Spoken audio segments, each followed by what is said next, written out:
suka Tuhan. Oh rabadana maya se.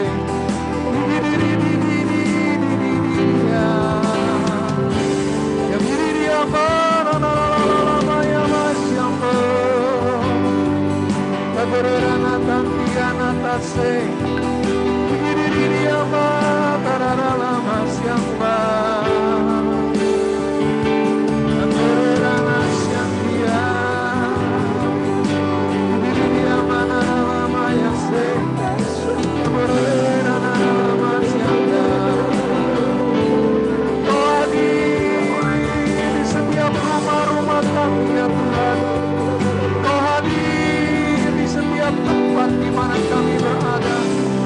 Kami merasakan hadirat-Mu ya Tuhan. Hadirat-Mu penuhi kami, penuhi anak-anak muda-Mu ya Tuhan. Oh rabatana kata kala bala bala bala bala. Syadana tanda la la la la la maya naga sikana kala maya mo. Kabiri dia mana la maya se.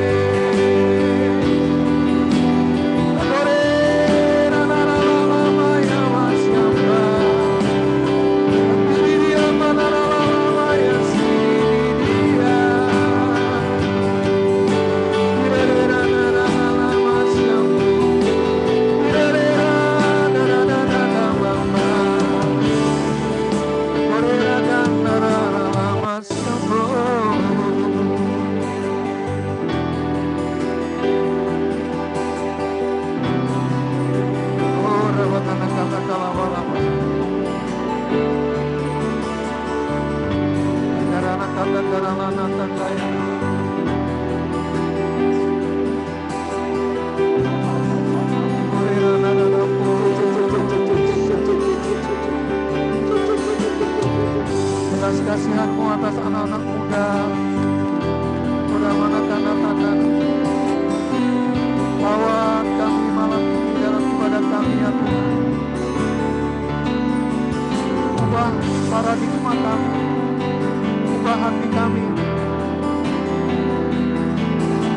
ubah sikap dan tingkah laku kami, ubah perilaku kebiasaan kami yang tidak berkenan di hadapan Allah. Waktu kami ada di hadirat-Mu, Kau menyembuhkan kami, Kau melepaskan yang terikat, Kau menghancurkan setiap belenggu. Oh Ramadana kata kala wala wala wala wala wala wala wala. Kemerdekaan terjadi atas setiap kami waktu kami datang di hadirat Tuhan. Oh Ramadana kala wala wala. Kami bersyukur ya Tuhan. Bahkan lebih dari itu kami tahu juga Kau memberkati kami. Kau memberkati setiap pendidikan kami. Kau memberkati setiap usaha dan pekerjaan kami. Kau memberkati masa depan kami ya Tuhan. Kau memberkati juga kedua orang tua kami, keluarga besar kami. Kami dikasihi oleh Tuhan. Kami disayangi oleh Allah. Seperti Bapa sayang kepada anaknya, demikianlah Kau mengasihi kami ya Tuhan. Kau mencukupkan segala keperluan kami. Kau beri masa depan yang baik bagi kami. Terima kasih Tuhan. Malam ini berfirman-Lah, lembutkanlah hati kami, taklukkan pikiran kami di bawah kuasa Roh Kudus. Dan Roh Allah saat ini mengurapi setiap kami, memenuhi setiap anak-anak muda. Oh Rawadana, karenanya kami diberkati luar biasa melalui firman Allah. Terima kasih Tuhan, kami siap untuk firman Tuhan. Dengan sukacita kami menyambut firman Allah. Yang siap terima firman Tuhan, sama-sama katakan amin, amin, amin, amin, amin. Puji Tuhan, puji Tuhan, haleluya. Oke, puji Tuhan. Salam, tolong lambaikan tangannya, tanda saudara bisa menerima suara saya dengan baik. Masih ada yang belum buka kameranya. Nalom, Panggabean, tolong dibuka kameranya. Nalom? Ya, kecuali sinyal di tempat saudara sangat sulit ya. Saudara bisa minta izin untuk matikan kamera. Ya, harusnya dibuka. Nih, Nalom. Nalom nggak denger ya? Nalom. Nalom, Panggabean. Ya, puji Tuhan. Oke ya, baik. Saya tunggu itu kamera dibuka. Kita lanjutkan ibadah kita yang lalu, saudara ya. Anak-anakku, anak-anak Yud, ya kita masih lanjutkan ibadah kita yang lalu. Masih ingat ya, kita kemarin bicara tentang apa? Pertama kita bicara tentang 3 proyek terakhir Tuhan Yesus, ya kan? Apa itu? Menampakkan diri berulang-ulang kepada murid-muridnya yang menyatakan bahwa dia sudah bangkit. Karena kebangkitan Yesus itu dasar kekristenan. Lalu kemudian berulang-ulang mengajar tentang kerajaan Allah sebelum dia naik ke sorga. Jadi 40 hari sebelum Tuhan Yesus naik ke sorga, Tuhan pakai kesempatan yang hanya 40 hari itu sungguh-sungguh mengajar lagi tentang kerajaan Allah. Memang sebelum dia mati, dia juga sudah banyak mengajar tentang kerajaan Allah, tapi dia perlu lagi secara serius mengajar kerajaan Allah, gitu ya. Dan kerajaan Allah, saudara juga sudah tahu, adalah pemerintahan Allah atas manusia. Kalau saudara berkata, saya ada dalam kerajaan Allah, berarti hidupku dipimpin oleh Allah, diperintah oleh Allah. Amin. Kalau saudara berkata, aku ada dalam kerajaan Allah, itu berarti Tuhan nomor 1, Tuhan menjadi raja dalam hidupku. Tuhan yang mengatur hidupku. Nah, gitu ya saudara ya. Dan yang ketiga, yang terakhir, Tuhan juga bicara tentang satu amanat yang sangat penting sebelum dia naik, kata-kata terakhir sebelum dia naik ke sorga. Dan kata-kata terakhir itu pasti sangat penting. Ya, orang mau meninggal, kata-kata terakhirnya, wah bukan sembarangan. Dan kata-kata terakhir Tuhan Yesus adalah bicara tentang amanat agung. Ya, amanat agung. Nah, amanat agung itu kita juga udah belajar kemarin. Intinya adalah menjadikan semua orang murid Tuhan. Gitu, ya. Intinya itu, menjadikan semua orang murid Tuhan. Lalu kita juga sudah belajar apa itu artinya pemuritan. Nah, gitu ya. Apa itu pemuritan? Pemuritan adalah satu upaya untuk memimpin orang lain yang tadinya jauh dari Tuhan, supaya dekat dengan Tuhan, dan kemudian mengalami keselamatan, lahir baru, dan terus bertumbuh semakin seperti Kristus. Itu artinya pemuritan. Orang tidak mungkin jadi murid Tuhan kalau dia tidak dimuridkan. Nah, gitu ya. Jadi amanat agung itu bicara tentang pemuritan. Ya, setiap kita bertanggung jawab untuk melaksanakan amanat agung.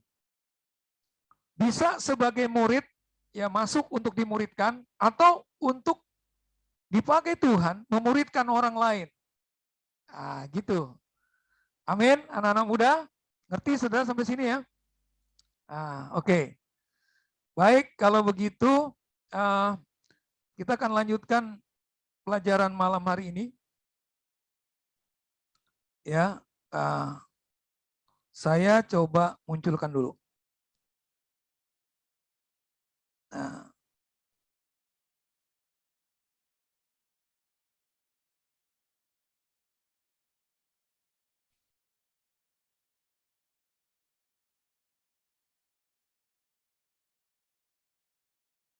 Nah, kita mulai dengan ini dulu. Dengan Pentakosta ketiga. Ya. Pentakosta ketiga. Mari kita baca sama-sama dengan suara yang keras.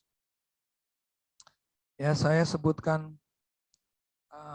judulnya, lalu kita mulai 1, 2, 3, 4, 5 gitu ya. Oke ya, kelihatan nggak? Bisa dibaca nggak ya? Bisa ya? Bisa ya? Oke. Kita akan baca Pentakosta ketiga ini. Apa yang dimaksud dengan Pentakosta ketiga? 1, 2, 3. 1. Pentakosta ketiga adalah pencurahan Roh Kudus yang dahsyat di zaman ini, melebihi yang terjadi di Azusa Street. 2.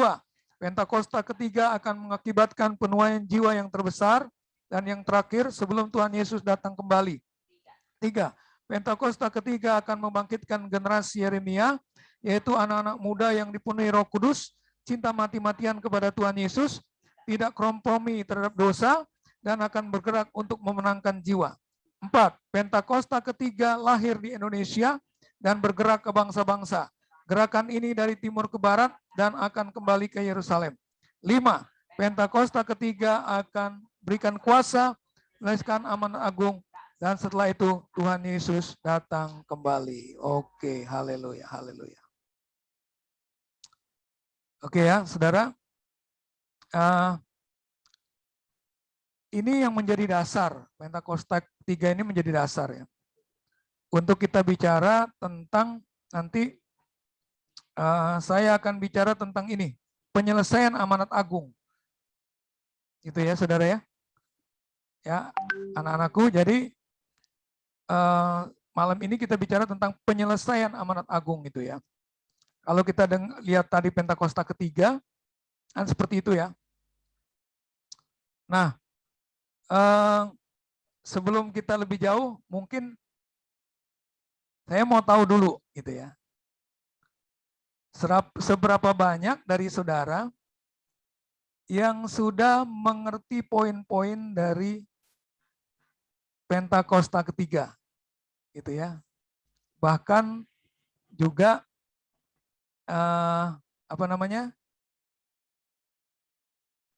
hafal, gitu ya. Nah, coba ini pertanyaan pertama, ya, saudara yang jawab mendekati benar 25.000. Maaf, kali ini dikurangin ya. Kalau kemarin 50.000. Karena ternyata uang saya habis juga banyak gitu ya. Jadi dikurangin supaya yang dapat juga lebih banyak nanti. Dan yang sudah menang nanti ya nggak bisa menang 2 kali gitu kan ya. Kasih kesempatan yang lain gitu. Gitu ya. Nah, jadi 25.000 yang pertama. Gitu ya. Terserah nanti saudara mau terimanya kuota atau mau bentuknya uang. Gitu. Coba enggak, angkat tangan. Jadi maksud saya sekarang nih yang ini angkat tangan gitu ya. Angkat tangan, siapa yang paling mendekati, paling benar, terima 25.000 ya. Angkat tangan ya. Jadi sekedar angkat tangan, kalau saya tunjuk dulu namanya, baru nanti mikrofonnya dibuka dan jawab. Oke, pertanyaan saya adalah siapa yang hafal 5 butir Pentakosta ketiga? Angkat tangan. Nggak apa-apa, mendekati pun nggak apa-apa. Ayo, yang berani. Pentakosta ketiga. Saya hitung ya sampai 5 ya. Sampai 5 gitu ya. Pentakosta ketiga. Siapa yang hafal Pentakosta ketiga, angkat tangan, lalu sebut, dan nanti terima 25.000. Saya hitung sampai 5. 1, 2, 3, 4, 5. Ya, nggak ada yang hafal. Gak usah persis-persis banget gitu kan. Poin-poinnya juga nggak apa-apa gitu ya. 5, ayo siapa yang berani angkat tangan? Terakhir. Angkat tangan dulu baru ngomong. Angkat tangan dulu baru saya persilahkan. Nah, oke. Ben, boleh Ben. Hidupin itunya. Hidupin. Silakan. Cuman 2 poin dong, Pak. Ya, sebut aja. Itu dia adalah curahan Roh Kudus yang terjadi yang melebihi di Azusa Street. dan dia berasal dari pencurahannya itu berasal dari Indonesia dan akan kembali ke Yerusalem. Ya, satu orang lagi yang lebih sempurna. Yuk, siapa yang bisa?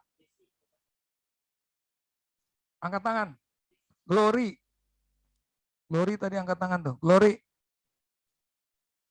Ayo, hidupin ininya. Kameranya hidupin. Glory.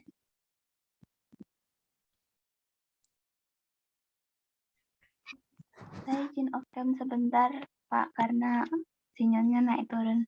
Oh, gitu. Ya, ya, boleh. Pertama itu, Pentakosta ketiga adalah pencurahan Roh Kudus yang dahsyat di zaman ini yang melebihi yang terjadi di Azusa Street. Ya, Kedua, Pentakosta ketiga akan mengakibatkan penilaian jiwa yang terbesar dan yang terakhir sebelum Tuhan Yesus datang kembali. ya, Ketiga, Pentakosta ketiga akan membangkitkan generasi Yeremia, yaitu anak-anak muda yang dipenuhi Roh Kudus, cinta mati-matian kepada Tuhan Yesus, tidak kompromi dengan dosa, ya, dan akan bergerak untuk memenangkan jiwa. ya. 4. Pentakosta ketiga lahir di Indonesia dan bergerak ke bangsa-bangsa. Gerakan ini dari timur ke barat dan akan kembali ke Yerusalem. Ya. 5. Pentakosta ketiga akan memberikan kuasa untuk menyelesaikan amanat agung dan setelah itu Tuhan Yesus datang kembali. Nah, pertanyaannya Glory, ini kamu hafal atau baca? Glory. Kamu hafal atau baca ini? Saya hafalnya cuma sampai nomor 3. Nomor 3, oh berarti 4, 5 baca.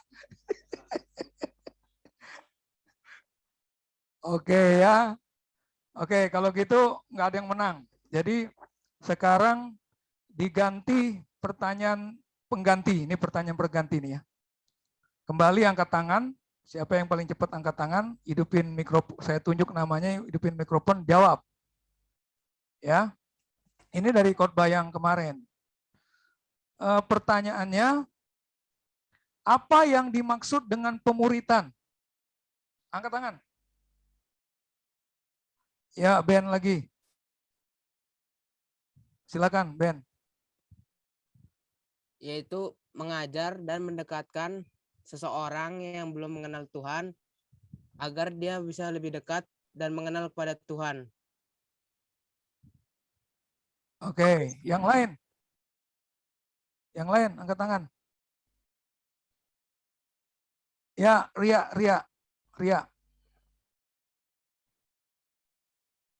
Pemuritan adalah memimpin orang yang jauh dari Tuhan untuk dekat dengan Tuhan dan semakin hari semakin serupa dengan gambaran Tuhan. Pimpin orang yang jauh dari Tuhan supaya makin dekat dengan Tuhan dan makin hari makin serupa. Satu lagi. Satu orang lagi, ayo. Baru disebut tadi waktu ngulang pelajaran. Pertobatan menerima Tuhan Yesus. Tar.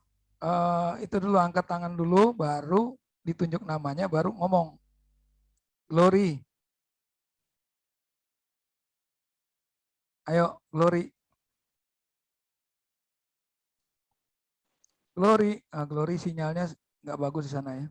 Pertobatan menerima Tuhan Yesus. Apa? Pertobatan menerima Tuhan Yesus. Pertobatan menerima Tuhan Yesus. Satu orang lagi, kesempatan satu orang lagi. Belum ada yang benar. Belum ada yang benar. Satu orang lagi. Melina.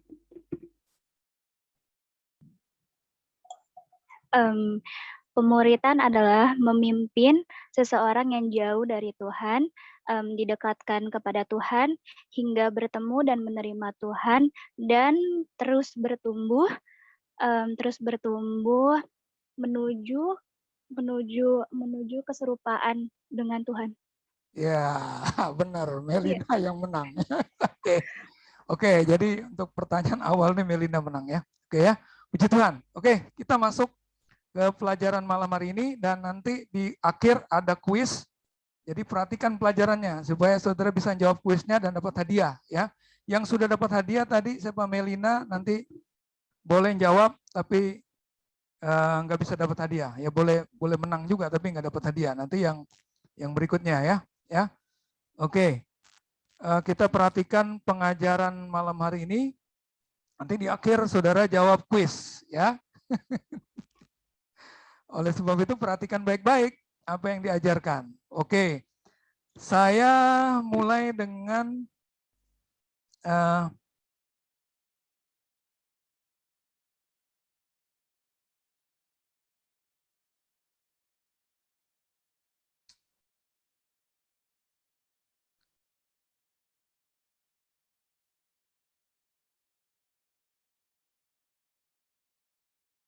ya. Nah, tadi kan salah satu butir dari amanat Pentakosta ketiga kan penyelesaian amanat agung ya. Jadi artinya kita akan terima kuasa Pentakosta ketiga untuk apa? Untuk menyelesaikan amanat agung sebelum Tuhan Yesus datang yang kedua kali. Gitu ya. Itu poin yang kelima itu ya. Kita di era Pentakosta ketiga ini kita akan terima kuasa Pentakosta untuk menyelesaikan amanat agung. Nah, pertanyaannya mungkin kita sering dengar gitu ya, Pentakosta ketiga dalam setiap ibadah raya hari Minggu. Saya dorong saudara hafalkan ya, sampai ngapal gitu ya. Dan coba mengerti poin-poinnya gitu. Nah, di poin yang kelima kan menerima kuasa Pentakosta untuk kemudian menyelesaikan amanat agung sebelum Tuhan Yesus datang kedua kali. Nah, apa yang dimaksud dengan penyelesaian amanat agung? Nah, perhatikan ini yang di kotak ini, gambar ini ya. Apa yang dimaksud dengan penyelesaian amanat agung? Nah, ya dasarnya adalah Matius 24 ayat 14. Kita baca ya sama-sama dengan suara ya. Kelihatan kan ya, saudara ya? Bisa dibaca ya? Anak-anakku, bisa dibaca kan? Kita baca ya, Matius 24 ini ayat 14 ya. Ini dasarnya, dasar kita bicara tentang penyelesaian amanat agung, sehingga kita ngerti apa itu penyelesaian amanat agung. Kita baca sama-sama, 1, 2, 3. Dan Injil kerajaan ini akan diberitakan di seluruh dunia, menjadi kesaksian bagi semua bangsa, sesudah itu barulah tiba kesudahannya. Nah, ya. Jadi perhatikan coba kotak yang pertama ini. Jadi menyelesaikan amanat agung itu dimulai dari Injil itu harus diberitakan kepada semua suku bangsa. Sesuai dengan Matius 24 ayat 14 ya. Langkahnya pertama. Penyelesaian amanat agung itu langkah pertamanya. Injil itu harus diberitakan kepada semua suku bangsa. Ingat loh, bukan bangsa tapi suku bangsa. Ya, Indonesia aja kurang lebih ada berapa suku bangsa? Ada Ambon, ada Batak, ada Jawa, ada Sunda, ada Banten. Banyak ya. Kurang lebih itu 1054 suku. Nah, belum lagi bicara dunia gitu kan. Ya, tak ada berapa itu ya. Tapi ada yang pernah ngitung sih katanya sekitar 17 ribuan. 17.000 suku. Nah, apakah semua suku itu sudah terima Injil? Injil sudah diberitakan di sana atau belum? Nah, itu menyelesaikan amanat agung itu artinya memberitakan Injil sampai semua suku bangsa di muka bumi ini mendengar Injil. Injil menjadi kesaksian di sana. Ya, nah dari pemberitaan Injil ini pasti dong ada orang yang nanti percaya, gitu ya. Ini kotak yang kedua. Akan ada orang yang percaya dan dari semua suku bangsa. Nah, jadi harapannya adalah semua suku bangsa diinjili dan dari penginjilan itu ada orang yang percaya Yesus akhirnya dimuridkan. Gitu, ya. Dan itu sudah dinubuatkan oleh Yohanes ya dalam kitab Wahyu. Ya bahwa nanti di akhir zaman di hadapan Tuhan akan berdiri banyak orang. Itu Yohanes menulis firman Tuhan di dalam kitab Wahyu, Wahyu pasal 5 ayat 9 dan Wahyu pasal 7 ayat 9. Itu dikatakan nanti satu waktu di akhir zaman akan ada banyak orang yang berdiri di hadapan Tuhan pakai pakaian putih. Artinya kalau pakai pakaian putih ini, orang-orang ini adalah orang-orang yang sudah diselamatkan. Berdiri di hadapan tahta anak domba Allah. Menyembah Tuhan. Dan dikatakan orang-orang ini ada dari semua suku, kaum, bangsa, dan bahasa. Nah gitu. Jadi udah dibuatkan, memang nanti akan ada banyak orang yang bertobat dari suku-suku bangsa yang di Injil ini. Nah ini maksudnya menyelesaikan amanat agung itu. Baru kalau ini udah selesai, barulah tiba kesudahannya. Maksudnya apa? Tiba kesudahannya nih. Tuhan Yesus datang. Gitu. Tuhan Yesus datang untuk yang kedua kali.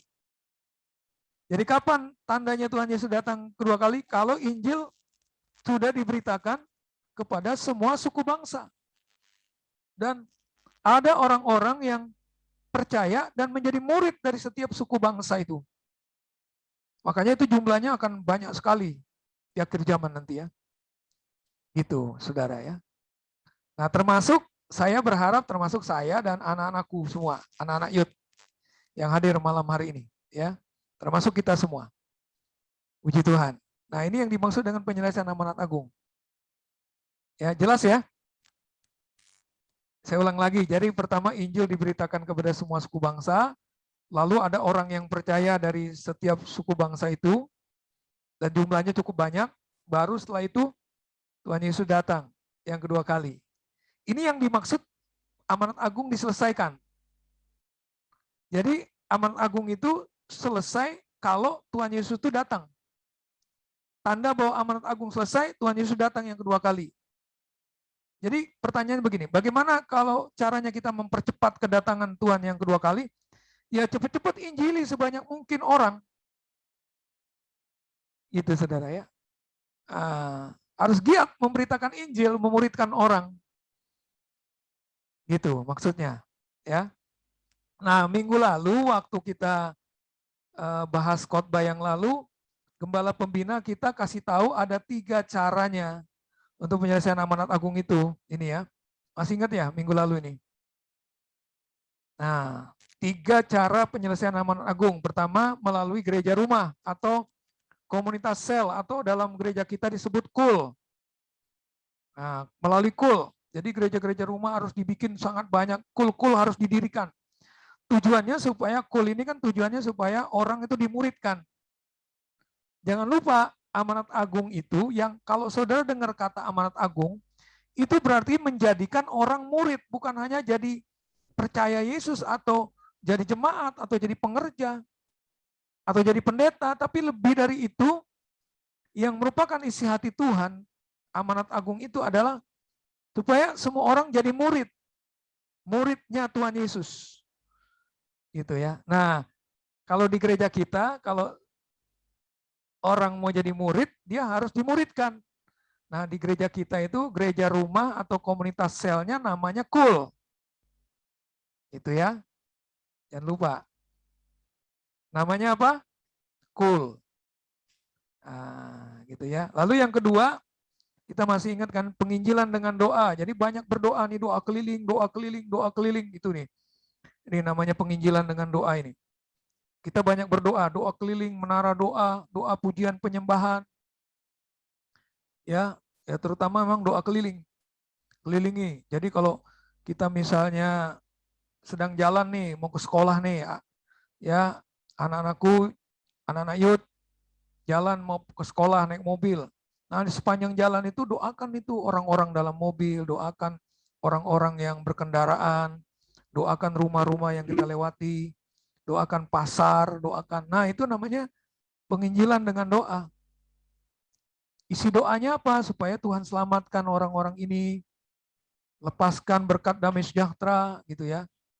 Dan yang ketiga melalui gerakan kesembuhan massal. Ini kita udah bahas minggu lalu ya. Baik, kita lanjut lagi. Nah, berikutnya adalah amanat agung itu intinya adalah discipleship. Intinya discipleship. Apa itu discipleship? Ini sebenarnya bahasa Inggrisnya ya. Pemuritan. Gitu ya. Intinya itu pemuritan, amanat agung itu. Gitu. Jadi menyelesaikan amanat agung itu berarti kita harus serius dengan proses pemuritan, jadikan orang lain murid. Dan kita juga harus mau dimuridkan. Bahkan kita juga kalau nanti diminta untuk memuridkan orang lain, ya harus bersedia. Karena ini isi hati Tuhan. Oke ya? Nah, jadi ini isi hati Tuhan. Baik, kita lihat lebih jauh lagi, apa itu pemuritan. Nah, kita mulai dari zamannya Tuhan Yesus. Saya tanya sama anak-anakku, muridnya Tuhan Yesus ada berapa? Ada berapa muridnya Tuhan Yesus? Ada 12, gitu ya. Tapi sebenarnya itu murid intinya. Ada juga yang kita sebut, kita kalau baca di Alkitab ada juga yang namanya 70 murid, gitu kan. Ya, jadi cukup banyak sebenarnya. Tapi juga kita tahu pada zamannya Tuhan Yesus, ya pada zamannya Tuhan Yesus hidup, itu Tuhan Yesus dikerumuni oleh orang banyak. Ini kan gambarnya orang banyak. Ya enggak? Kalau saudara baca kitab Injil, Matius, Markus, Lukas, Yohanes, maka Tuhan Yesus itu pada masa-masa kepopulerannya, kemanapun dia selalu dicari oleh orang banyak. Karena orang banyak mau dengar khotbahnya, mau lihat kuasanya, mau alami mujizatnya, mau disembuhkan, mau diberkati Tuhan, jadi dikejar-kejar oleh orang banyak. Nah, cuma gini, kita lihat dari ayat ini, apakah Tuhan Yesus terpesona dengan orang banyak itu?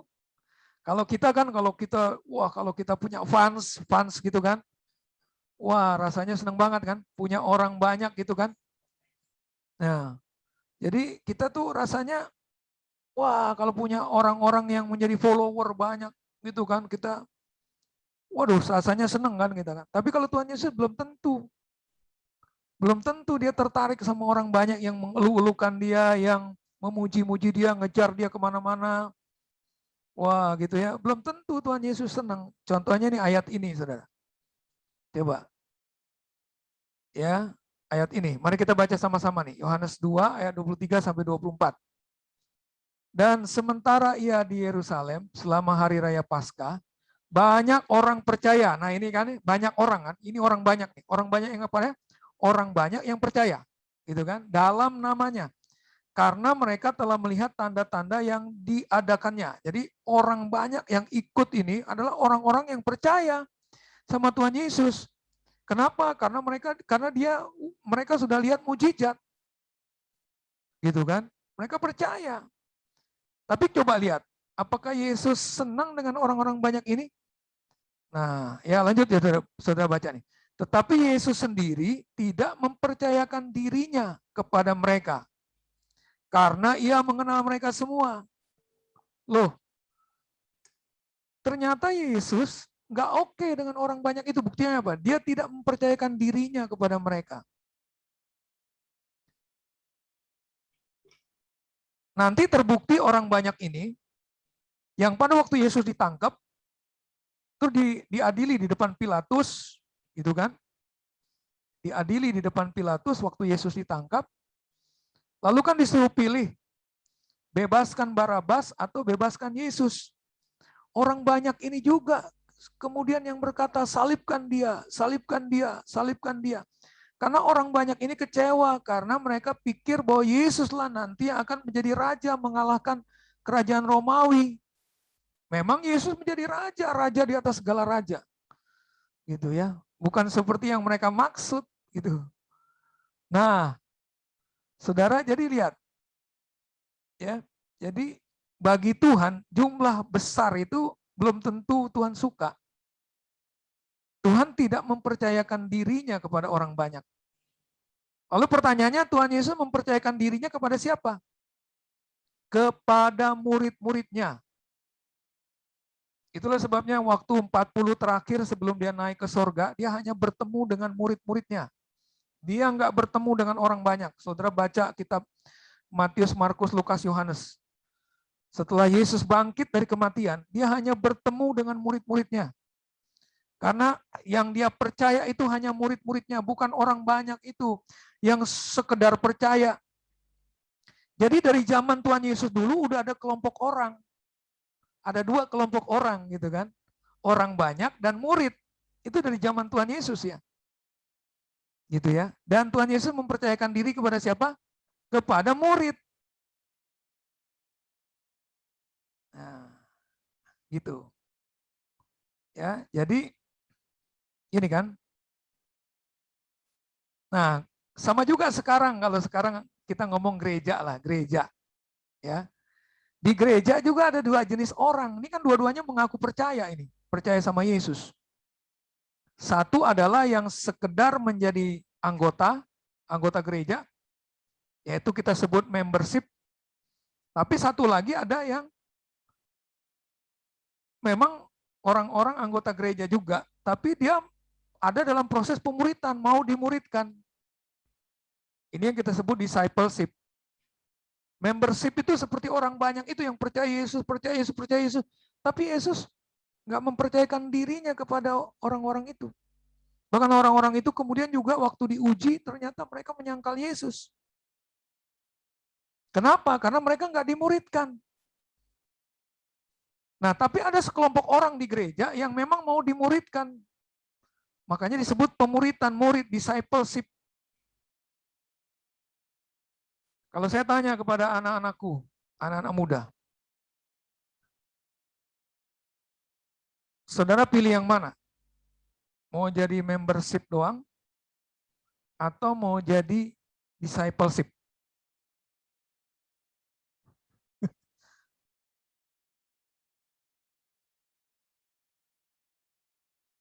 Ya, nah, saya berdoa sih kita pilih ini ya, kita pilih menjadi discipleship. Banyak loh orang di gereja, saudara, sekarang belum dimuridkan. Kenapa belum dimuridkan? Mereka nggak mau dimuridkan. Mereka cukup ya hanya inilah datang pada waktu ibadah minggu, atau kalau sekarang ya sekedar hanya ikut ibadah online yang setiap hari Minggu, gitu kan. Sementara masuk dalam kelompok pemuritan, mereka nggak mau. Di kita aja, di GB Cilegon Kota ya, masih sedikit yang masuk dalam KUL. Makanya saya dorong anak-anakku semua, anak-anak muda, kita nanti akhir dari pengajaran ini, kita mau bentuk kelompok-kelompok KUL. Sehingga setiap orang ada di dalam KUL. Setiap orang punya KUL. Jadi dari antara kita yang hadir ini nanti akan ada yang jadi gembala KUL, ada yang jadi anggota KUL. Gitu. Saya lihat memang sekarang ada KUL youth, tapi nggak jalan. Bagaimana bisa menjadi pemuritan kalau KUL-nya nggak jalan? Itu ya. Oke. Nah ini kan juga orang percaya atau orang kepercayaan. Kalau orang percaya itu sekedar membership, kalau orang kepercayaan itu discipleship. Saudara hanya sekedar mau jadi orang percaya Tuhan atau orang kepercayaan Tuhan? Pilih yang mana?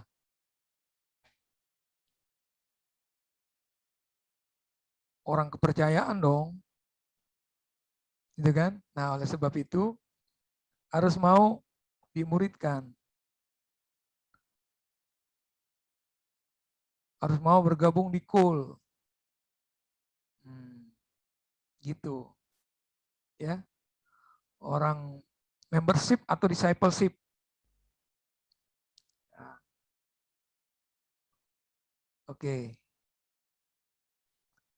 Ya, sampai sini cukup jelas ya. Jadi dari zaman Tuhan Yesus udah dibagi 2 sampai sekarang, saudara. Itu. Saya berharap kita semua ini yang ada di GB Cilegon Kota, baik anak-anak kecil nanti, anak-anak remaja, anak-anak muda, dewasa muda, bahkan orang yang sudah berkeluarga, semua kita ini ada di kul dan kita dimuridkan dan memuridkan. Karena itulah isi hatinya Tuhan. Ya, makanya karena itu isi hati Tuhan, sebelum Tuhan berangkat, Tuhan ngomong itu sebelum berangkat ke sorga, Tuhan sampaikan amanat agung. Pergilah, jadikanlah semua bangsa muridku dan baptislah mereka dalam nama Bapa dan Anak dan Roh Kudus. Dan ajarlah mereka melakukan segala sesuatu yang telah kuperintahkan kepadamu. Dan ketahuilah aku menyertai kamu sampai kepada akhir zaman. Itu bunyinya Matius 28 ayat 19-20. Jadi diulang lagi sama Tuhan Yesus karena ini penting. Tuhan Yesus sudah memuridkan, sekarang kepada murid-muridnya dia berpesan, ayo kamu juga harus pergi muridkan orang lain. Kamu sudah aku muridkan selama kurang lebih 3,5 tahun. Gitu kan? Maksudnya Tuhan Yesus tuh. Sekarang giliran kamu pergi, cari jiwa-jiwa, muridkan mereka. Gitu. Ya. Nah, oleh sebab itu kalau kita lihat lebih jauh lagi amanat agung itu kan, jadikanlah semua bangsa muridku. Jadi ini pertama bicara kuantitas, memang harus sebanyak mungkin orang. Tadi kan segala suku. Tadi kan segala suku harus ada perwakilan orang-orang yang percaya. Memang tidak semua, ya, tidak semua orang akan bisa terima Injil. Gitu. Tapi kita harus berjuang supaya makin banyak orang. Itu bicara kuantitas. Lalu jadikanlah semua bangsa muridku, ini bicara kualitas, dan makanya dibilang bukan sekedar orang banyak. Tadi kan, tapi harus jadi murid. Bukan membership, tapi discipleship. Nah, strateginya adalah baptis, ajar, pergi. Gitu kan? Baptislah orang-orang, sambil membaptis, sambil memuridkan. Ajarlah mereka, sambil mengajar, sambil memuridkan. Pergilah, sambil pergi, sambil memuridkan. Gitu, itu maksudnya ini, amanat agung itu. Jadi apakah cukup saudara di dalam gereja hanya sekedar menjadi WL, tidak memuridkan orang? No, sambil jadi WL, sambil muridkan. Itu maksudnya pergi sambil baptis orang, sambil muridkan. Karena intinya itu pemuridan. Apakah cukup jadi pemusik aja? No, sambil jadi pemusik, sambil muridkan orang. Apakah cukup jadi asir atau jadi diakan aja? No, sambil bertugas sebagai diakan, memuridkan orang. Karena intinya dari situ. Intinya itu pemuridan. Pokoknya kalau kita mengaku kita murid Tuhan, kita harus dimuridkan dan kita harus memuridkan orang lain. Tiba waktunya kita akan memuridkan orang lain. Setelah kita dimuridkan.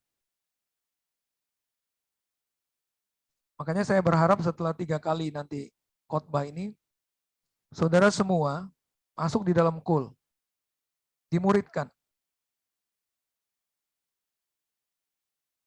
Dan nanti ada di antara saudara juga yang jadi gembala kul untuk memuridkan. Karena kita dipanggil untuk dimuridkan dan memuridkan. Amin. Nah, gitu. Ya. Oke, yang terakhir. Ini contohnya di Kisah Rasul 2. Setelah Tuhan Yesus naik ke sorga, apakah murid-muridnya melaksanakan amanat agung? Jawabannya yes. Mereka sungguh-sungguh dengerin itu perintah Tuhan itu. Dan mereka mulai, setelah peristiwa Pentakosta yang pertama, Roh Kudus dicurahkan di loteng Yerusalem, maka Petrus kemudian bangkit dan berkhotbah kepada orang banyak, 3.000 orang bertobat. Nah, 3.000 orang ini kemudian diapain? Mereka dimuridkan. Murid-murid mulai melaksanakan, murid-murid yang kurang lebih 120 orang itu di loteng Yerusalem itu, yang 120 itu. Kayak kan yang kumpul di loteng Yerusalem kan pada waktu Pentakosta yang pertama 120 orang. Ya enggak, saudara? Baca nanti ya, Kisah Rasul 1 itu.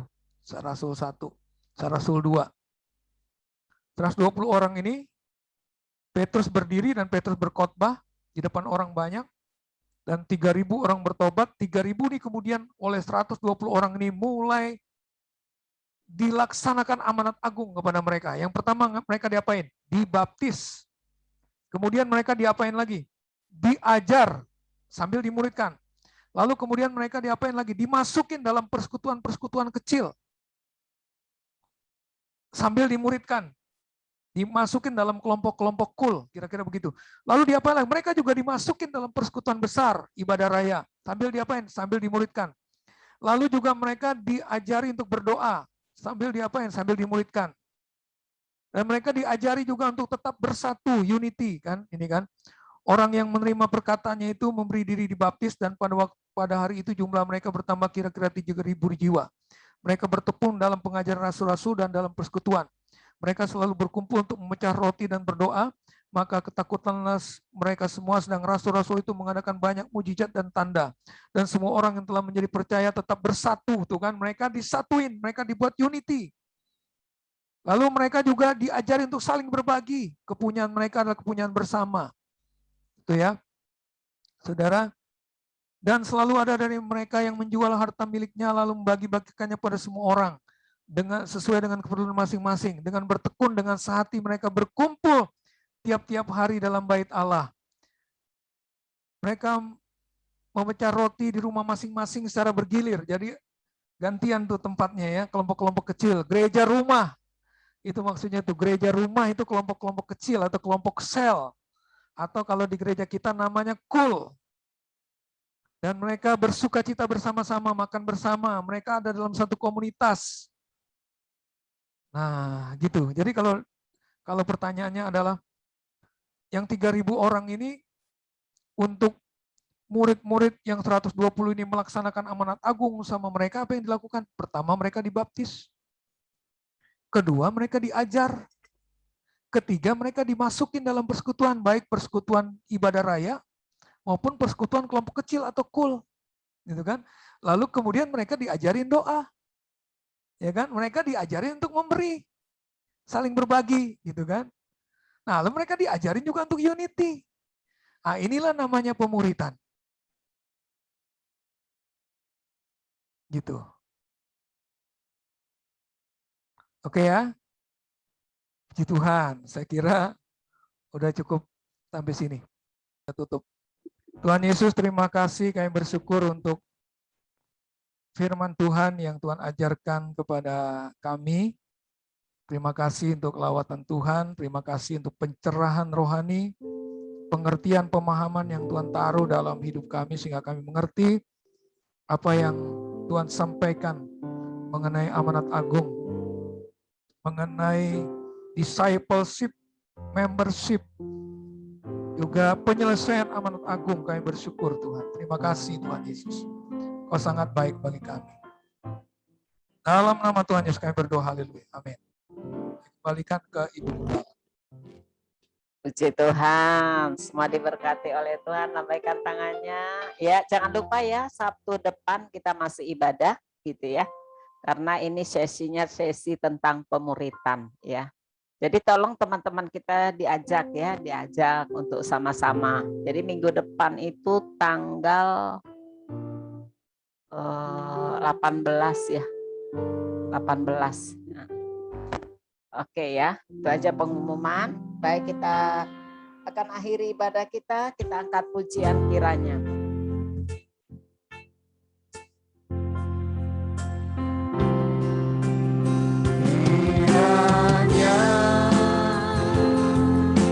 Memberkati aku berlimpah-limpah dan memperluas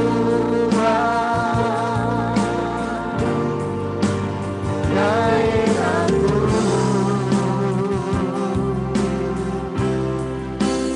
yang kiranya tanganmu menyertai aku dan melindungi aku daripada malapetaka sehingga kesakitan.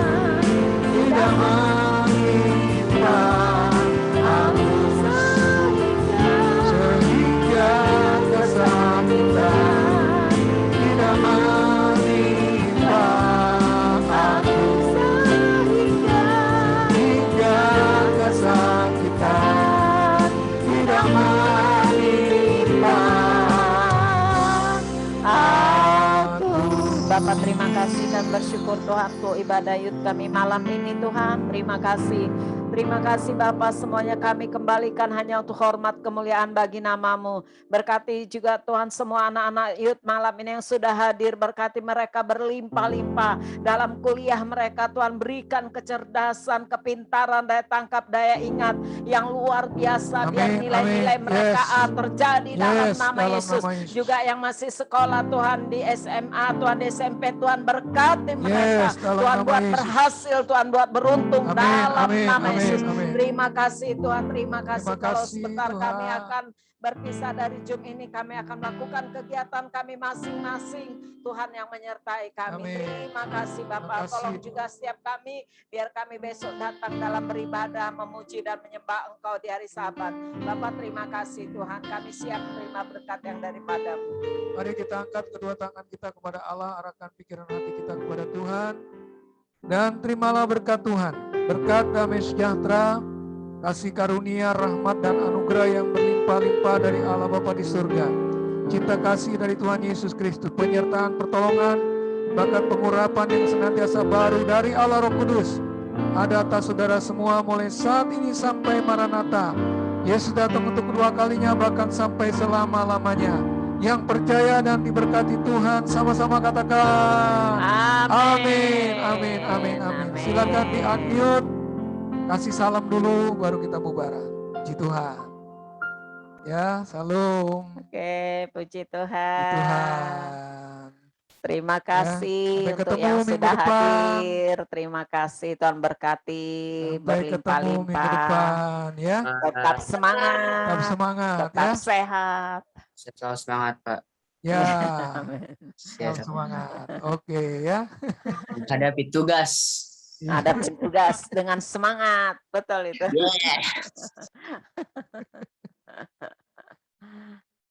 Kennedy belum dapat hadiah ya? Oke. Pertemuan berikutnya harus dapat ya. Puji Tuhan. Oke ya, pamit ya. Sampai ketemu lagi ya Oke, minggu ya. depan ya. Yuk. Tuhan berkati ya.